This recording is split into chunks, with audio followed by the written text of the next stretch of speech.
ஏழைத்தாயின் மகன். சிறுகதை. ஒரு ஊரில் மகாராஜா ஒருவர் இருந்தார். அவர் தன் நாட்டு மக்களை மிகவும் நன்றாக வழிநடத்தி கொண்டு இருந்தார். அனைவரிடமும் அன்பாகவும் பாசமாகவும் பழகுபவர். அவருக்கு வயதாகியது. எனவே தனக்கு பின் தன் நாட்டை ஆள இளவரசன் தேவை என்று நினைத்தார். அவருக்கு மகன் இல்லாததால் அவர் தன் நாட்டிலுள்ள ஏதாவது ஒரு இளைஞனை தன்னுடைய நாட்டுக்கு இளவரசனாக தேர்ந்தெடுக்க முடிவு செய்தார்.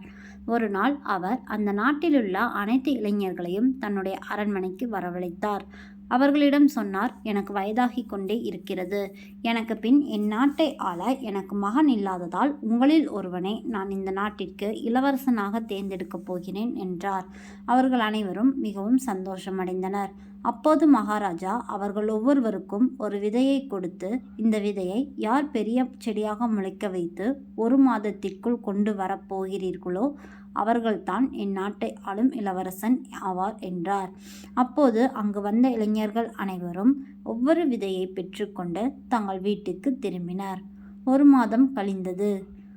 அனைவரும் பெரிய பெரிய செடிகளாக அரண்மனைக்கு கொண்டு வந்தனர். ஆனால் ஒரு ஏழைத்தாயின் மகன் தன்னுடைய வீட்டிலிருந்து தன் தாயிடம் சொன்னான், அம்மா, 1 மாதம் ஆகிவிட்டதே, இந்த விதை இன்னும் கொஞ்சம் கூட முளைக்கவில்லை. நான் எப்படி இதை அரண்மனைக்கு எடுத்து செல்வேன் என்று கேட்டார்.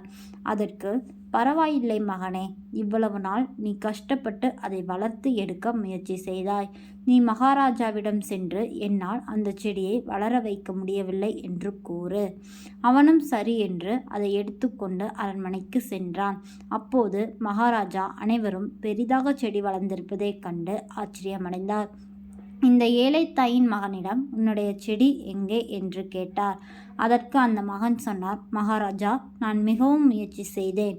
ஆனால் என்னால் அந்த விதையை முளைக்க வைக்க முடியவில்லை என்றான். அப்போது அந்த மகாராஜா சந்தோஷமாக சொன்னார், நீதான் என்னுடைய நாட்டை ஆளப்போகும் இளவரசன் என்றார். இதை கேட்ட மற்ற இளைஞர்கள் அனைவரும், அவன் விதையை முளைக்க வைக்கவே இல்லை. நாங்கள் இவ்வளவு பெரிதாக இந்த செடியை வளர்த்துள்ளோம். ஆனால் நீங்கள் இந்த நாட்டின் இளவரசன் என்று கூறுகிறீர்களே என்று கேட்டனர். அதற்கு மகாராஜா சொன்னார், இவன்தான் உண்மையும் நேர்மையும் உள்ளவனாக இருக்கிறான். நான் உங்கள் அனைவருக்கும் கொடுத்த விதை வேக வைத்த விதை.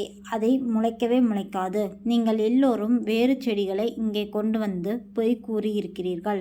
ஆனால் இவன்தான் உண்மையை கூறியுள்ளான்.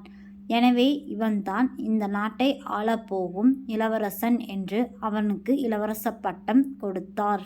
இந்த கதை உங்களுக்கும் பிடிக்கும்னு நம்புகிறேன். பிடிச்சிருந்தா லைக் பண்ணி சப்ஸ்கிரைப் பண்ணுங்கள். தேங்க்யூ.